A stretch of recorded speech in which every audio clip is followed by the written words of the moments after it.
Really, really black and white, clear example. I have some nice organic baby spinach here, loaded with nutrients, no pesticides, nothing. And I have some here that I'm going to pour some kerosene on. Which do you want? Now, it's not the spinach, it's the kerosene that's making it dangerous. Paleohackers, welcome back. Happy Thursday. So excited because with me, I have the board-certified nutritionist, best-selling author of 15 books, self-proclaimed pain in the back in the nutrition industry. Oh, you're being polite. I don't say that, but we'll take it for the G-rated audience, yes. His latest book is Smart Fat, Eat More Fat, Lose More Weight, Get Healthy Now. Dr. Jonny Bowden, thanks for coming back, man. Thank you for having me. Delight to be with Paleohacks. I love it. Third time's the charm. It's number 3 for us, man. That's right. That's right. So I know you're an avid tennis player. Have you had time to get out there and crush it lately? Are you kidding? I guess people who read my stuff know this because I talk about it all the time. I'm on the court every single morning at 7:45, every day, including today. Yeah. Are we going to see you in the Grand Slam tournament anytime soon? No, you would think for somebody who plays 12 hours a week that I'd be better than I am. But no, unfortunately, it's my curse. You have good tennis fashion. I know that's a big... I have good tennis. I look great on the court. I don't necessarily have a decent serve, but I look good doing it. One of the most important parts, man. Of course. Hey, I'm really excited. I loved having you on both times. Thank you. Unleash Your Thin was one of my favorite shows from you. 2 or 3 years ago. Thank you. Really genuine guy, and you know your stuff. Thank you, man. So this book, Smart Fat, I know you got 15 books, so you're used to this whole thing, but you've been in this nutrition industry now for decades. I'm curious to kick it off. What was the biggest new insight or insight that stood out to you when you were putting together Smart Fat? Well, I think we started with the insight before we wrote the book. So the book was about the insight. And I think the insight that you're talking about, the takeaway from that book, if you had to sum it up in an elevator speech of 15 seconds, it's that the way we have been distinguishing good fat and bad fat is obsolete. We do have good fat and bad fat. There is good fat and bad fat. But if you ask 99% of America what that means, you're going to get the wrong answer. You're going to get the following answer. Well, good fat, we know there's good fat, like olive oil is a good fat, right? And then fish oil, and bad fats are all the saturated fats and the trans fats. You'll get the trans fats if you're lucky. Most of the time, they'll just say the bad fats are saturated in animal product fats.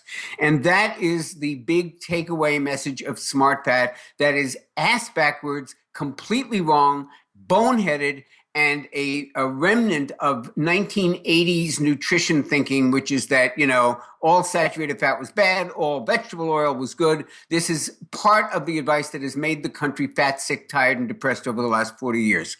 It is bad advice. We try to correct it in Smart Fat. We explain that the only distinction, the only metric you have to look at with fat has nothing to do with saturated, has nothing to do with polyunsaturated, has nothing to do with whether it came from an animal, mineral, vegetable, fat, fish, planet.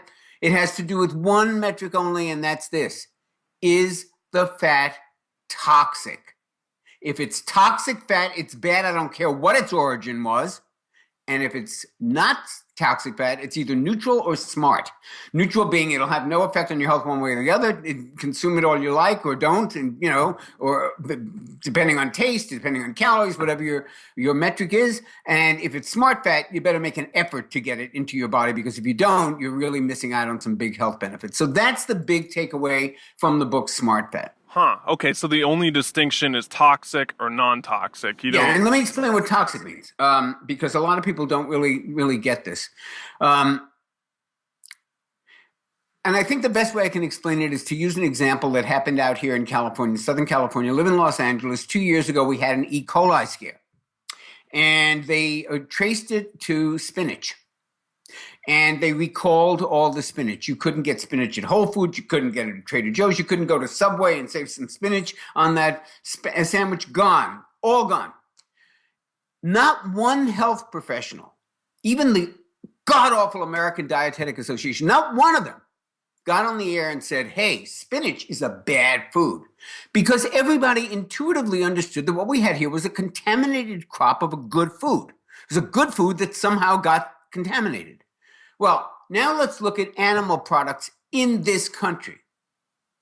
factory farmed cows that have nothing to do with the farm, by the way. If anybody's ever seen one of these things, they try to keep the public away from them. But a factory farm, a feedlot farm, they're called CAFOs. You guys know about that, confined animal feeding feedlot operations. They are basically processing plants for things that happen to be alive, but that nobody looks at as a living being thing. They look at as a commodity. And they line them up in these tiny cages, battery cages if they're chickens. God knows what they do with pork. And then, of course, the cows are in these little things. They are fed grain, number one, not their normal diet, makes their stomach acid, requires even more antibiotics than they would normally get because they get so sick from the grain. All of the pesticides, all of the sprays, all of the crap they put on the grain, that winds up in the animal's fat and meat. Then they feed them the antibiotics, partly because they get sick from the grain and partly because it fattens them up. Then they feed them steroids, hormones, bovine growth hormone. All of this winds up in their fat. They are toxic not because they're animals, but because they've been force-fed all of this junk that doesn't belong in their food, in their meat, or in their fat. Much like the spinach, yet you've got all the dietitians saying, don't eat meat, it's really bad for you. It's only bad for you when it comes from these horrible factory farmed operations. If that were the only meat available to me in America, I would become a vegan, and I am very, very far temperamentally from a vegan or vegetarian. But if that was all that was available, sorry, that's what I'd get. So the answer here is not to avoid meat and dairy. The answer here is to avoid anything that came from a toxic factory farm. And yes, is it harder to find grass-fed? It's a little harder, less so now because they have it at every farmer's market in America. Even our local Target had it for a while. There wasn't enough demand for it, unfortunately. But if it's making its way into Target, if you can kind of get it at Trader Joe's, it's starting to go mainstream. And that's the effort we have to make if we're going to eat really healthy food. It's not about is meat good or bad. It's what kind of meat are we talking about? Are we talking about factory farm? Yeah, it's real bad. We talking about grass-fed? Bring it on. Yeah, it's night and day with that quality. That's a really good distinction because it's kind of like saying all cars are the same. You know, well, the environmental impact of like a big honking H2 Hummer on the freeway, gas guzzler, is way different than like a Prius that's getting 100 miles to the gallon. And so what you're saying with like factory farming and organic grass-fed sustainable farming is, yes, if you peel it down, they're both fats, but one is the Hummer and one is the Prius. Well, look, again, the best way to really, really black and white, clear example. I have some nice organic baby spinach here, loaded with nutrients, no pesticides, nothing. And I have some here that I'm going to pour some kerosene on. Which do you want? Now, it's not the spinach, it's the kerosene that's making it dangerous. So we've got to start looking at our food like meat, for example, particularly because it's one of the worst offenders in terms of contamination. We have to look at it not as whether it belongs to the class of meat or not meat, but does it belong to the class of toxic or not toxic? And that's what we talk about in Smart Fat. And as long as I'm on a rant about fat, the other side of this, the one that has not been demonized but has been made into a kind of an icon, vegetable oil. I mean, God, even Walt Willard at Harvard, we need more vegetable oil in our diets. No, we don't. Here's the deal with vegetable oil. Vegetable oil is a high source of omega-6. You have two essential fatty acids in your diet, every single human being on the planet. There are two that you can't make, omega-3, omega-6. You can't make them in your body, therefore you have to get them from the diet. So omega-6, which is found in what we call vegetable oils, corn oil, safflower oil, sunflower oil, soybean oil, canola oil, all of them contain a lot of omega-6. Now, omega-6 by itself is not necessarily bad. But omega-6 is pro-inflammatory and omega-3 is anti-inflammatory. And those two things need to be taken in the diet and they need to be in balance. The ideal ratio of those two things is 1-to-1. You have, one count of omega-6 for every 1 count of omega-3. It can still be healthy up to maybe 4-to-1 in favor of omega-6. You still got a pretty decent ratio. I like 1-to-1, but anywhere in the 1-to-1, 2-to-1, 3-to-1, 4-to-1, you're okay. Our average intake in America is 16-to-1, and most people think that's an underestimation, but it's been able to be shown in absolutely peer-reviewed research that it's 16-to-1 at least. Yeah. I suspect it's as high as 20 to 25-to-1 in some parts of the country. And one of the reasons for that is that everybody uses vegetable oil because we have been so brainwashed not to use saturated fat, but to use the vegetable oil. So we switched in all the restaurants, switched to good, healthy lard, switched from good, perfectly healthy lard to canola oil, which they then refry at high temperatures, and they're creating all kinds of compounds that are far worse for us than the lard ever was. And not only that, but you can't swing or open a grocery store without finding any processed food on the shelf has got some form of either canola oil, soybean oil, corn oil, safflower oil, hydrogenated oil. They're all vegetable oils, and they're in everything. So as a result, we are consuming about 16 times more of those than of the anti-inflammatory omega-3s. And then we wonder, why are we seeing an epidemic of inflammation, which happens to be at the core of every major degenerative disease? Yeah, it's big with the ratio. That's really fascinating with the 3, 6, and then where do omega-9s come in? Do Well, those? there doesn't seem to be a basic human need for that, which doesn't mean that they're not really good. Omega-9s, which are found, those are the monounsaturated fats, the most famous of which is olive oil, but also macadamia nut oil. And one that's making a huge a push right now, which is avocado oil. I think partly because of our book. Avocado oil is a bomb. It's got the highest smoke points, like 500 degrees smoke points. So you can cook anything in it. It doesn't have much of a flavor, which doesn't bother me. But some chefs say, well, it doesn't have much of a flavor. Well, add the flavor with your spices. But it's a great oil. And those are all omega-9s. And they're anti-inflammatory.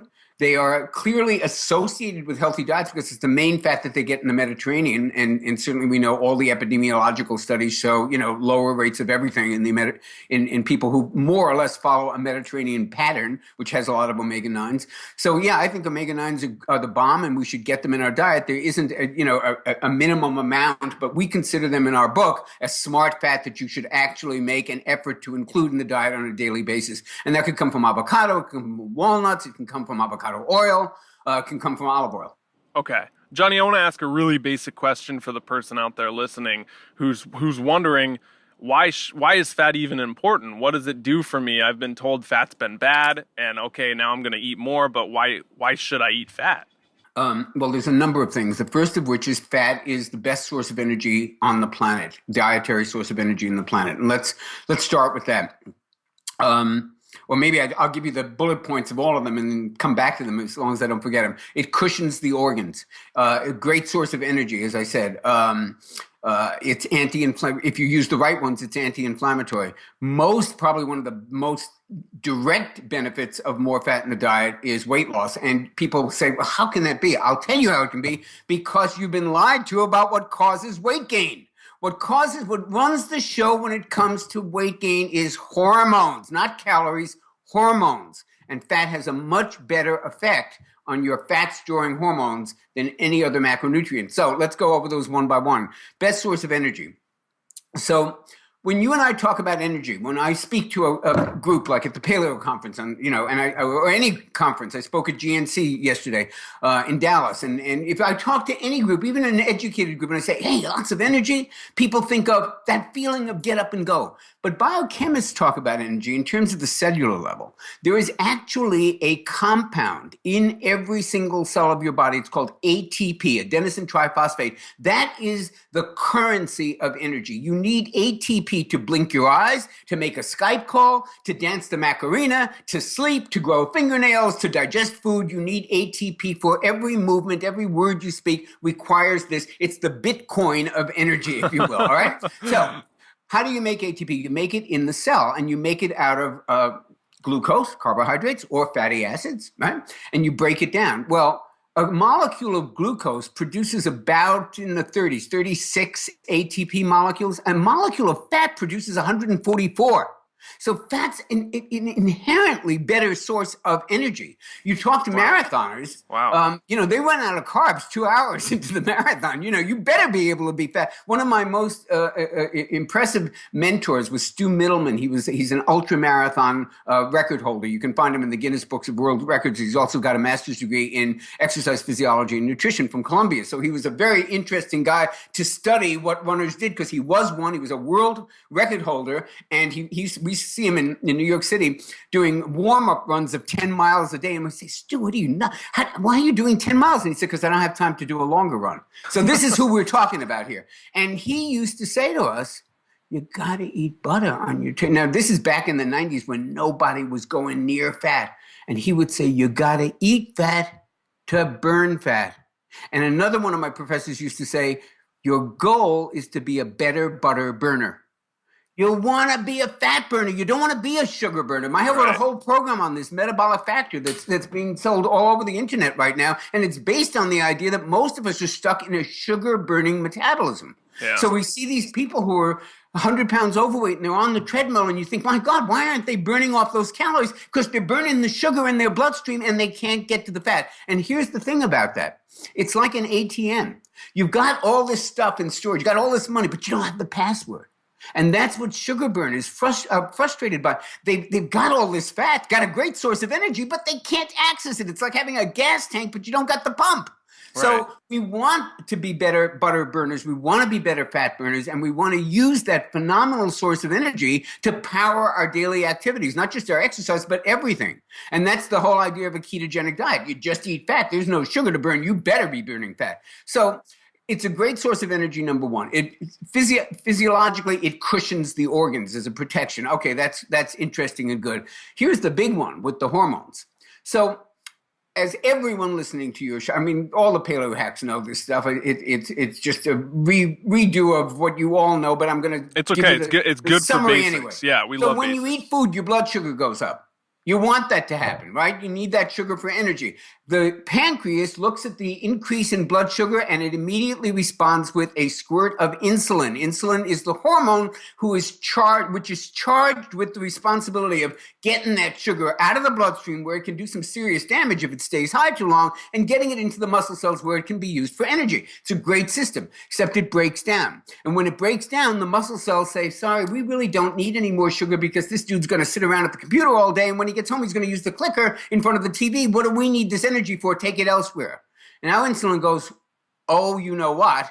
Where am I going to take it? Oh, I know, fat cells. They love it. They'll take anything. And they do. And now you start to put on weight. Now, those fat cells also don't just sit there on your hips. They also shoot out inflammatory compounds, increasing inflammation in the body, which increases weight even more. So it's a very, very bad spiral. You don't want insulin saying, the muscle cells won't let me in, let me take it to the fat cells. So we now start to have to look at food in terms of what's its effect on insulin. Never mind the calories. That's important, but it's not that important. What's really important is what's it do? Is it waking up insulin and forcing it so high that the muscle cells are saying, no more, no mas, no mas? Or can we keep insulin in a kind of controlled, nice little neutral area, right in what Barry Sears would call the zone? So it's not too high, not too low, just enough to get the sugar out, get it into the muscle cells, keep everything going really well. Okay, so what has the most effect on blood sugar and insulin? Altogether, class, carbohydrates. What has the second most effect on blood sugar and insulin? Protein. It's not nearly as high as carbohydrates, but it does have a little bit of an effect. What has zero effect on blood sugar and insulin altogether, class? Fat. So when you eat more fat and less carbs, you're actually having a balancing effect on the very hormones that are making you fat.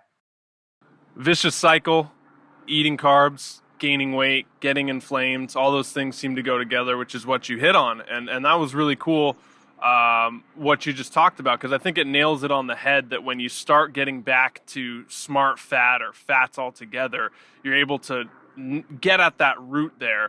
And instead of isolating each one, like trying to balance your hormones and trying to lose weight and trying to reduce inflammation, well, if you just started eating more fat and less carbs or kind of implement some of these principles, all those three together would start to get better on their own.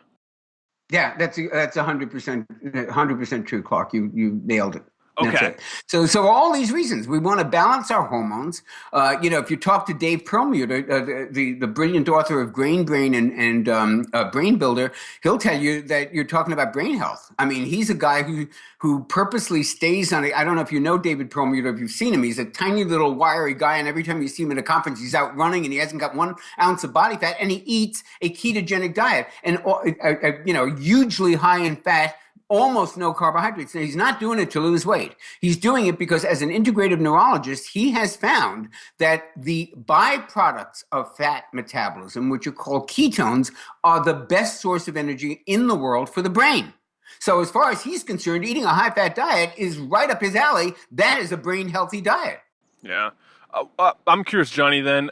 I know you're a dictionary of stored studies and I don't knowledge know and about all that. that. What is your favorite or most compelling study that pops to mind when you're thinking about fats versus carbs versus energy or weight loss, anything in that nature? Oh my God. I don't even know where I mean, there are so many studies that show higher fat, higher protein, lower carb diets result in more weight loss.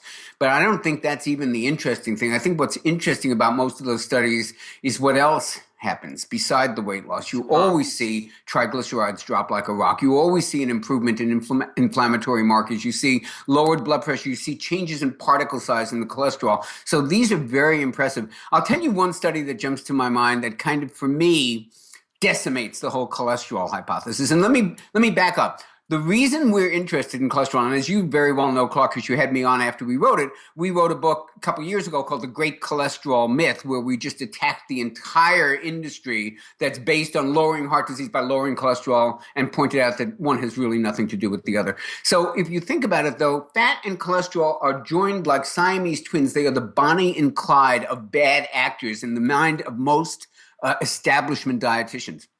It's very hard to talk about one without the other. And when you think about it, the only reason we've been told to avoid fat is why? Because it raises cholesterol. And why do we care about that? Because cholesterol causes heart disease. So if that's a myth, which it is, then the whole dietary regulations of the last 40 years just collapse. So that's kind of the connection there. So the study that I love that kind of really puts and for me is just the beginning of the coffin being nailed on the cholesterol hypothesis, is a very classic study. Every researcher knows this study. Everybody who ever went to graduate school for nutrition knows this study. It is called the Lean Diet Heart Study. And what they did in this study, very interesting, 605 people. And they were the walking dead, man. I'm telling you, these guys, you talk about risk factors. There wasn't a risk factor these people did not have. They were mostly men. They were most of them had heart disease of some kind. They had very high cholesterol. Not that I think that matters that much. They were smokers. They ate horrible diets. They didn't exercise. I mean, they were an insurance underwriter's nightmare. Like these guys probably could not get life insurance. So they take 605 of them and they divide them into two groups. And it's a diet study. So one group gets what they were then calling the American Heart Association prudent diet, meaning keep your fat at less than 30%, keep your saturated fat under 7, and don't eat any eggs because it's got cholesterol. All the advice that they have been giving for ages to Americans and still do, sadly. Okay? The other group got a version of the Mediterranean diet, much higher in fat, but most of it monounsaturated, lots of fruits, vegetables, grains, all that stuff in the Mediterranean diet. So then they look, and it goes on for a while, and they look at cardiac deaths. And the cardiac deaths in the Mediterranean group were very low, and they're very high in the American group. And then they look at all-cause mortality, which means anything. You died from getting hit by a bus to it's dying in your sleep to a suicide attempt, whatever it is and all-cause mortality in the prudent Western diet group, off the charts. In the Mediterranean group, not so much. It was so dramatic that they stopped the study in the middle and just gave everybody the advice about the Mediterranean pattern of eating. Now, that's not interesting to me. Here's what's interesting to me. So you look at these two groups of people, the Mediterranean people, the American prudent diet people, and you go, well, God, the Mediterranean people, their results were so much better. I'll bet their cholesterol dropped, right? No, their cholesterol didn't budge. They just stop dying. There's no connection between high cholesterol and heart disease. It doesn't predict it.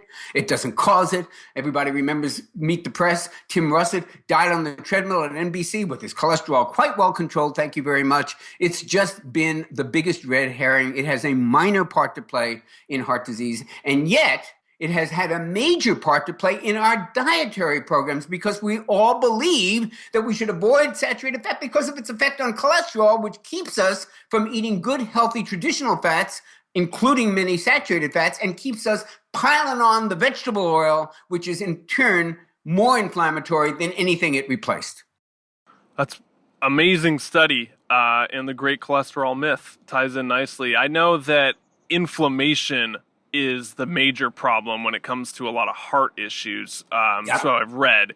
And I know that's a big part of smart fat. Is you say there's two ways to get healthy and balance inflammation and all that. It's why you eat fats is to balance your hormones, which we talked about with the insulin, the blood sugar roller coaster, and that. But the second is inflammation, which ties in nicely to what you were just talking about. Can you kind of unpack that, like fat's role Sure. with inflammation? Sure. Well, let's just talk about why a lot of people really still, I find, don't completely understand inflammation. It's a buzzword. It's been out for decades. Time magazine did this cover, which I show in every one of my slide presentations. It says, you can look it up, inflammation, the silent killer. I mean, we've known about the role of inflammation in disease for a long time. When I wrote my book, The Most Effective Ways to Live Longer, I looked systemically like what the research said about why people age. And it appeared that there were basically four things that systemically aged and broke down our bodies. And one of them was inflammation, one of them was oxidative damage, one was stress, and one was sugar in the diet. Then we looked at in our book, The Great Cholesterol Myth, what four things really promote heart disease. And guess what? They were the same four things. Oxidative damage. Oxidized cholesterol is the only kind you got to worry about when it's damaged by oxidation. Inflammation, top of the list. Stress, which can bring on a heart attack or make heart disease far worse than it is. And sugar in the diet, which is highly inflammatory and very correlated with bad health outcomes. So inflammation's got a major role in every degenerative disease we know of. Diabetes, obesity, Alzheimer's. My medical friends who do autopsies tell me when you do an autopsy on the brain of an Alzheimer's patient, get what you see, inflammation, plaque, tangles. Inflammation is part of every major disease that we know of. It's vastly important. And that's why anti-inflammatory foods and anti-inflammatory supplements are so critical. Now, I'm going to give you an example. I just wrote a blog about this, and it's a very interesting theory. People will say, well, what does diabetes have to do with inflammation? So remember we mentioned earlier that the fat cells don't just sit on your hips like we used to think they did, just annoying you like little sponges. No, they're actually little hormone factories, and they put out lots of inflammatory compounds. Now, let me explain. We talked a little earlier about insulin resistance. Why doesn't insulin get into the muscle cells? Well, one reason is there's too much of the sugar and too much of the insulin and not enough need for energy from the muscle cells. That's certainly one reason, but let's dig down a little bit deeper. It's quite an elegant theory. It was just put forward by Dr. Patrick Kingsley in England, and I managed to obtain an article by him and read this theory, which I think is just fascinating. So I wrote a blog about it. This is what happens when insulin gets to your cell. I have a fish tank. I use the fish tank as an example. When I put my hand on the fish tank, the fish are trained. They know, oh, here comes that big human hand. It's got food in it. And you can see them all 8 of them. They kind of come to the surface and they come to wait for the food. Well, picture insulin going to your cell. Here's insulin, the hand with the sugar in it, which is the fish food.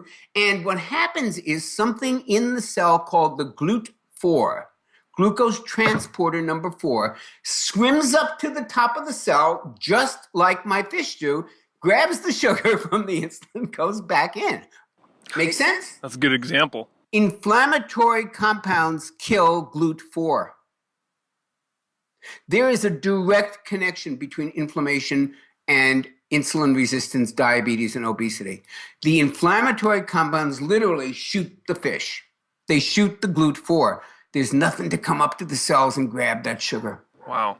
So inflammatory compounds also break down an enzyme called lipoprotein lipase, which actually breaks down fat. So now you've got a double whammy. It's killing the guy that gets the sugar into the cell, and it's killing the guy that breaks down fat. So inflammation makes a big difference to your health, and it's very, very important to be aware of that and to eat in a way that lowers inflammation. Sounds like a bad aquarium I wouldn't want to live in.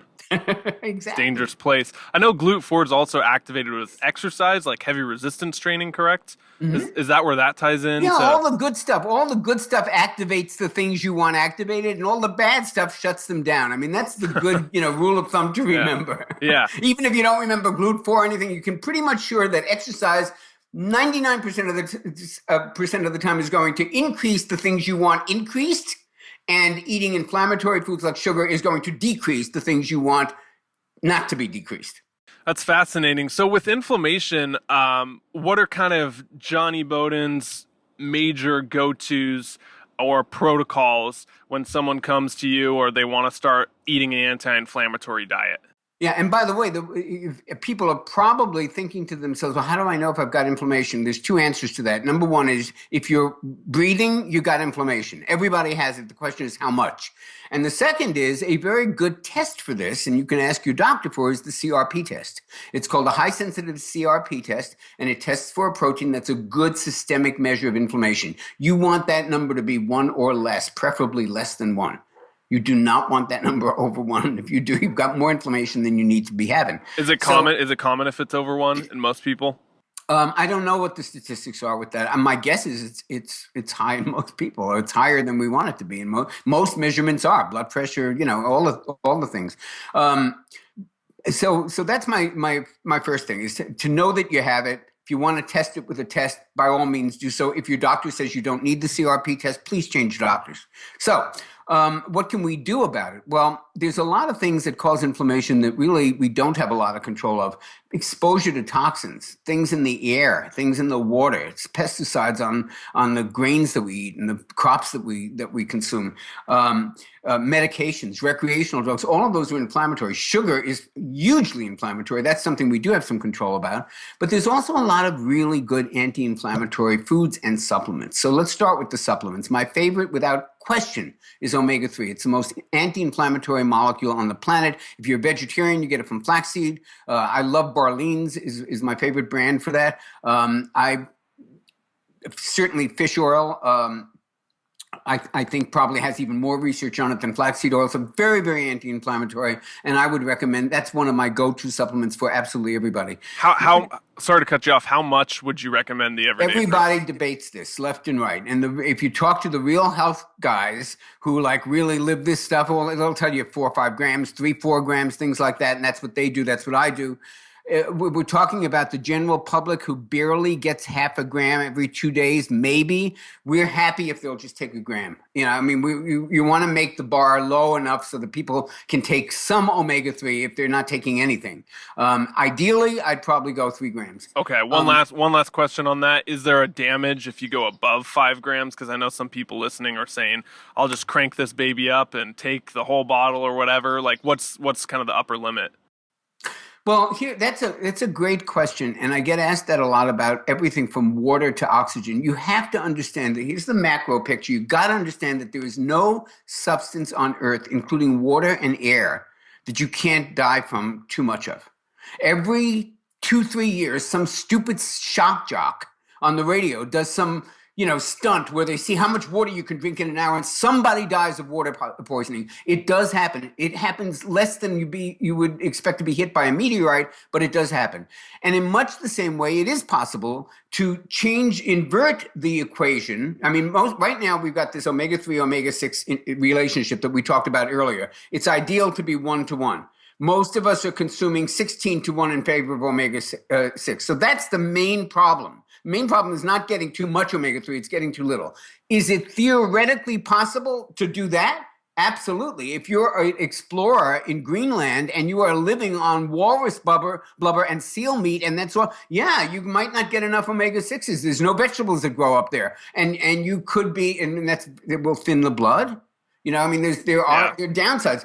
But this is as rare as the people who come to you and me and say, I just have so much trouble gaining weight. I mean, there are people like that. There are whole magazines devoted to them in the bodybuilding world, like Hard Gainer and stuff like that, for these skinny guys that really want to put on. But they're a minority, man. I mean, compared to you talk to any nutritionist in the country, 99% of their clients are in there because they can't get the weight off, not because they can't put it on. And it's kind of the same thing here. Yes, you can have too much omega-3. I think 3 or 4 grams, you don't need to go much higher than that. You just at least want to make sure that you balance it with a little omega-6, which isn't really a problem for most people because you can't avoid omega-6. Yeah. But so I would put that caveat in there. But I'd say for 99% of the people listening, the question isn't getting too much omega-3, it's getting too little. Okay. So we got the omega-3s. Gonna 3 to 4 grams ish, maybe 1 gram if you want to start out. 3 grams is fine. I'd be happy with 3 grams for most people. And then curcumin. I love curcumin. Now, curcumin has gotten a lot of press recently. It's really involved in a lot of different pathways. It's anti-inflammatory. It's very, very protective of the liver, very helpful for the liver. It's a great antioxidant. It just does a lot of different things and works on a lot of different pathways. It helps activate the cellular defense system. I mean, there's just a million things that curcumin does. The only issue with curcumin is turmeric, the spice that it comes from. It's not well absorbed. And curcumin in general, you don't get most of it. So I look for products that use a particular kind of curcumin called BCM 95 curcumin. That has a lot of clinical studies behind it and seems to be absorbed better than the average curcumin. And the brand that uses exclusively BCM 95 that you can get in health food stores and GNC and Vitamin Shop is called Terry Naturally. And that's my favorite brand for curcumin. That's what I use every day.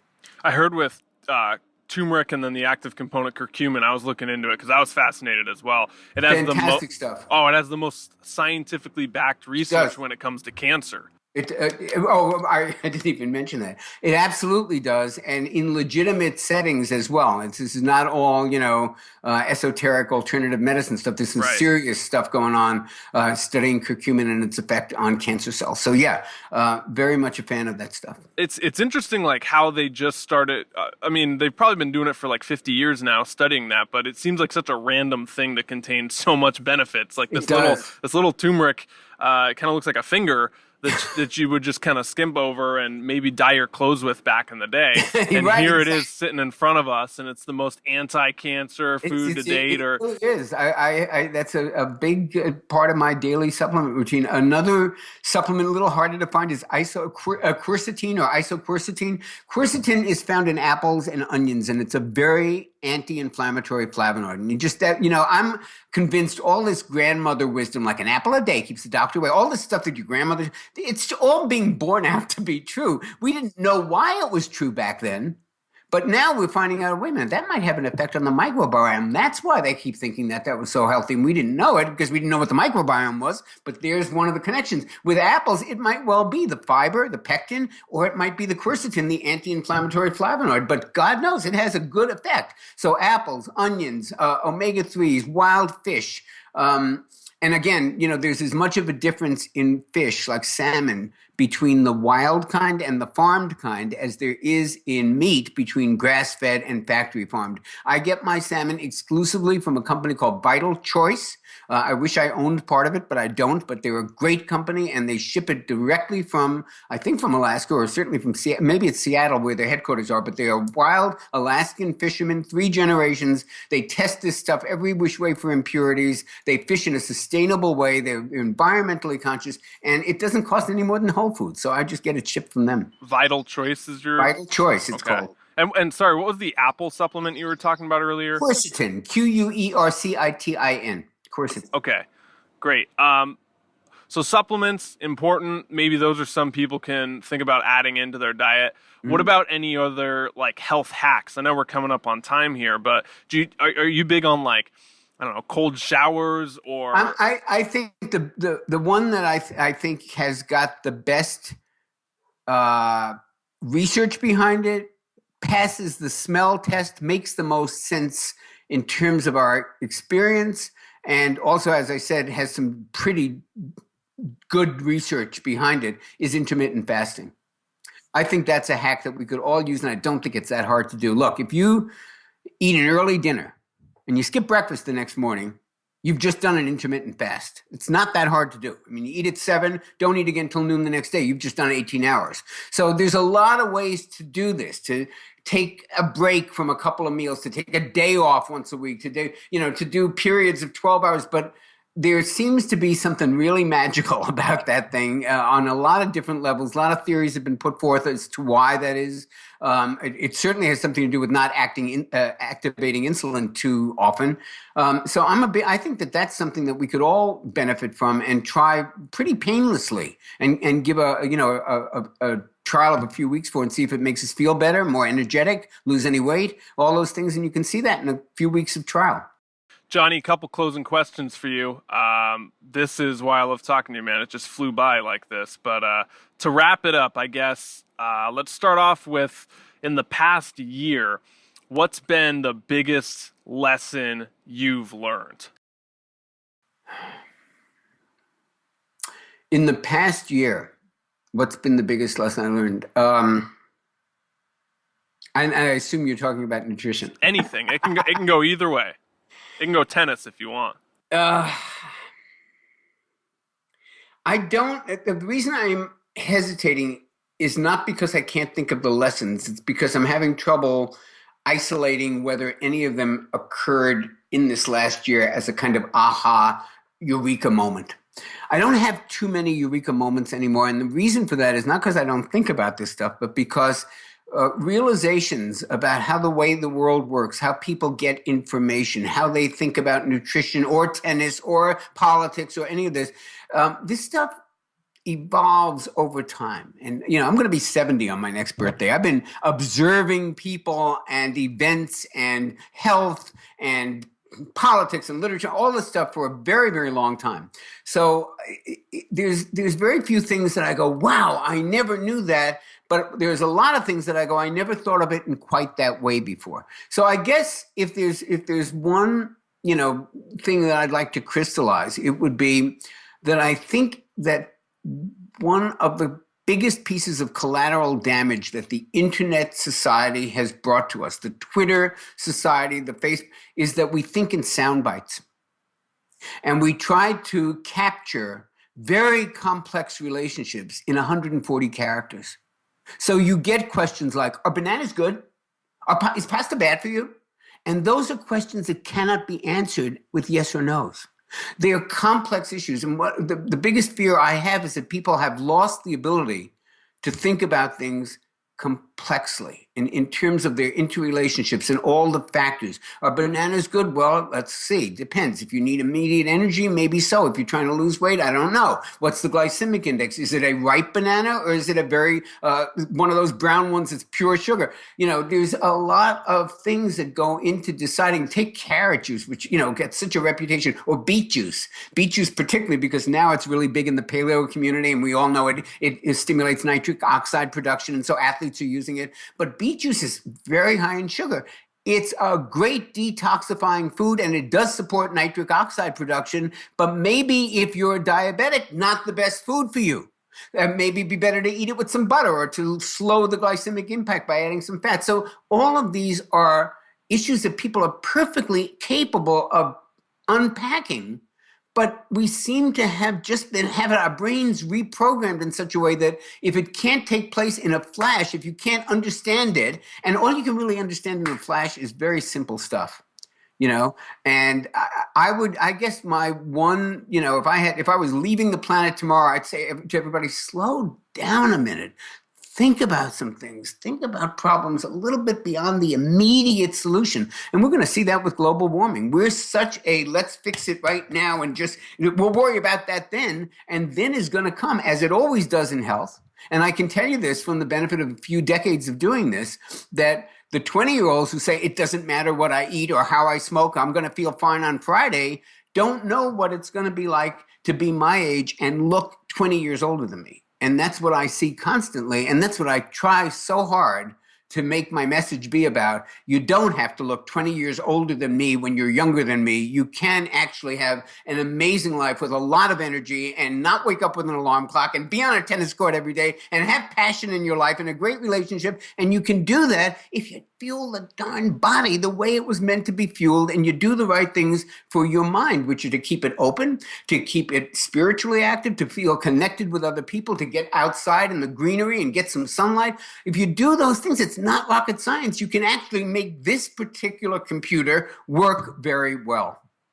First off, 70 years old, you look great, man. You look phenomenal energy and everything in shape. I guess the power of nutrition.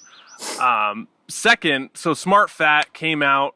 Amazon, the best place to get it, or where would you like to send Amazon or Barnes and Noble, absolutely. And can I do a shameless plug? Yeah, if you don't mind. Plug it up. So you probably know the last year I spent producing something called the Truth About Fat Loss Summit. I interviewed 38 experts, and I'm talking about some of them were world class. David Perlmutter, who wrote Grain Brain, William Davis, who wrote Wheat Belly, Barry Sears, who wrote The Zone, Anne Louise Gilman, the first lady of nutrition, people who talked about the microbiome, who talked Sarah Godfrey, the Harvard-educated PhD, MD, who wrote The Hormone Cure. I mean, really, really top people. And we did in-depth questions with in-depth interviews with hardball questions. And we talked about all of the different issues in why people gain weight and why they find it so hard to lose and what kinds of obstacles could be there. And what I did was I picked 10 interviews that were pretty representative and pretty cool, some really good ones in there, including 3 that were voted the most popular. I put them together in a free package I call it the VIP Fat Loss Summit package. It's on my website. You get all 10 interviews plus the transcripts that come with them and the slides that come with them. And I also did a 15-minute lecture on motivation that people tell me changes their entire way of looking at being motivated. And that's all in the VIP package, and it's all free. All you got to do is go to my website and download it, and that's JonnyBowden.com. No H in Johnny, Jonny. Okay, awesome. Truth About Fat Loss Summit. I'm looking at it right now. Looks killer, man. Thanks. I'm gonna check this out before. Okay, good. Yeah, definitely. Might learn the truth about fat loss in there. All right, so get my VIP package. It's free. All right. All right, Dr. buddy. Bowden, so Great. fun having you on. Thanks again for your time. Really Pleasure appreciate to be with you. Talk to you soon. Bye-bye. Jonny Bowden, everyone. Episode 7 was with him on Unleash Your Thin. If you're curious about the first time he was on, can't recall off the top of my head what the second time Jonny was on was, but he's on the Best of Paleohacks episode, which is a compilation I did as a New Year's gift to you. I listened through every single episode and took the best, I believe there's 10 clips in there, spliced them together for an hour-long podcast with some commentary in between. And that's over there on Paleohacks. That's also on YouTube. Just type Best of Paleohacks podcast in your iTunes search bar or anywhere on YouTube or our site, and it'll pop up. You can listen to it and get Jonny as well as 9 other guests that'll blow you away. What else do we got for announcements? Paleohacks.com, of course. If you want our archives for every single show we've ever released, head on over there. Go to podcast section, iTunes rating and review. If you guys listen to this show, this is not your first time listening, please head over to iTunes, leave a rating and review, especially if you're a long-time listener. We need you. We need you to participate. We really appreciate it. Helps us out. Okay, and then 11 questions to change your life. This is a free ebook I put together on the best 11 questions that will change your life. Promise. If you take them seriously and answer them. In your car, driving, think about them, in the bath, wherever, in your journal. 100% free. You can either email me or go over to my site, clarkdanger.com, and it's right up there. Put in your email. They get sent right to you. Snapchat at Paleohacks. If you're on there, add us real quick.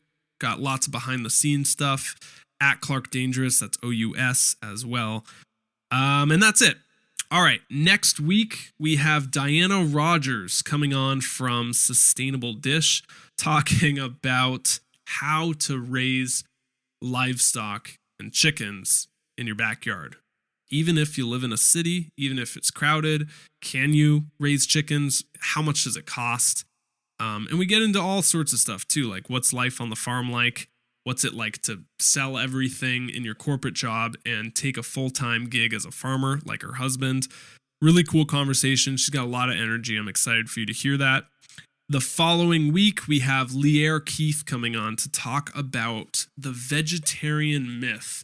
Going to be a little controversial show I am envisioning. Leaire's a sweetheart, though. I mean, I have nothing but love for her. She did a killer job on the show, knocked it out of the park.